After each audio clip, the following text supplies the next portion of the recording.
हमारी प्राथमिकताएं स्पष्ट हैं कि प्राइमरी एजुकेशन से लेकर पीएचडी तक का एजुकेशन रामगढ़ के लोग रामगढ़ की सरजमीन पर ही हासिल करेंगे। आज तक कोई ऐसा रामगढ़ की धरती पर नेता नहीं हुआ जिन्होंने हमारे शिक्षा, हमारे स्वास्थ्य और हमारे रोजगार की चिंता की।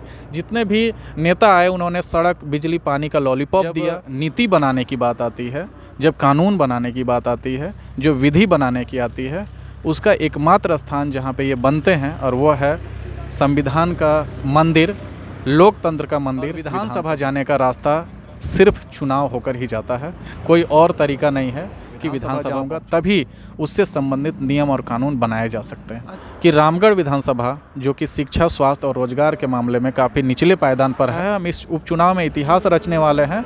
तमाड़ का उपचुनाव, रामगढ़ के उपचुनाव को फिर से दोहराया जाएगा और झारखंड पार्टी चुनाव जीत कर आएगी। जोहार, नमस्कार, मैं सुरेंद्र कुमार, आप देख रहे हैं खतियानी खबर। अभी हमारे साथ झारखंड पार्टी के प्रत्याशी संतोष महतो जी हैं, जो भाषा और खतियान को लेकर काफ़ी ज़्यादा आंदोलन किए थे। तो आइए इनसे बात करते हैं। सबसे पहले स्वागत है हमारे चैनल में। आप सभी का खतियानी जोहार, आपके चैनल के तमाम सब्सक्राइबर और व्यूवर्स को होल क्रांतिकारी जोहार। आप आंदोलन कर रहे थे लेकिन आप चुनाव मैदान में उतर गए हैं, क्या ये बहुत वाजिब सवाल है जो आपने पूछा कि अचानक आंदोलन से चुनाव का रास्ता क्यों। आपको बता दूं कि नीति, कानून, मुद्दों की चर्चा चौक चौराहे पे, जनसभा में, मोहल्लों में, अखड़ा में की जा सकती है, लेकिन जब उन्हीं मुद्दों को सॉर्ट आउट करने के लिए, उन समस्याओं को समाधान करने के लिए जब नीति बनाने की बात आती है, जब कानून बनाने की बात आती है, जो विधि बनाने की आती है, उसका एकमात्र स्थान जहाँ पे ये बनते हैं और वो है संविधान का मंदिर, लोकतंत्र का मंदिर, विधानसभा। और विधानसभा जाने का रास्ता सिर्फ चुनाव होकर ही जाता है, कोई और तरीका नहीं है कि विधानसभा पहुंचा जाए। उसके लिए राजनीतिक दल का दामन थामना पड़ता है, लोगों का जनमत जुटाना पड़ता है, लोगों का भरोसा गेन करना पड़ता है, लोगों को कन्विंस करना पड़ता है, उनके मुद्दों पर समझाना होता है कि आप जिन समस्याओं से ग्रसित हैं उनका समाधान करने के लिए मैं खड़ा हूं। बतौर प्रतिनिधि मैं विधानसभा जाऊंगा, तभी उससे संबंधित नियम और कानून बनाए जा सकते हैं। अच्छा, आज की जो ये नामांकन रैली थी, इसमें अधिकतर देखा युवा और महिला थे, क्या कहना चाहेंगे? एक दौर था जब राजनीति का मतलब होता था कि जिनके बाल सफ़ेद हो गए हैं, जो अखबार पढ़ रहे हैं, राजनीति उनके विषय की बात थी। ये शुरुआती दौर की बात थी जब भारत आज़ाद हुआ था। उसके 20-30 सालों तक ये परंपरा चलती आई थी कि घर के बड़े बुजुर्ग जो है वो राजनीति की बातें करते थे और राजनीति में डिसीजन मेकिंग उन्हीं का होता था। लेकिन अभी ये दौर बदल चुका है।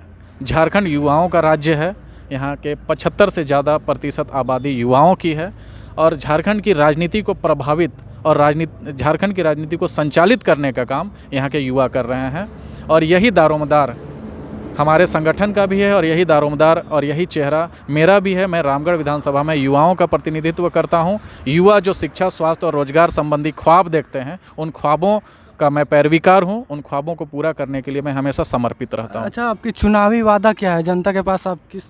हमारा चुनावी वादा पहले दिन से स्पष्ट है कि रामगढ़ विधानसभा जो कि शिक्षा, स्वास्थ्य और रोजगार के मामले में काफ़ी निचले पायदान पर है, 2011 के सेंसस में यह ऑन रिकॉर्ड है कि रामगढ़ विधानसभा, रामगढ़ जिले की 73% आबादी शिक्षित और साक्षर लोगों की है। एक ऐसा विधानसभा, एक ऐसा जिला जहाँ के 73% आबादी साक्षर लोगों की है, वहाँ का प्रतिनिधि हाईली एजुकेटेड होना चाहिए, सुशिक्षित होना चाहिए।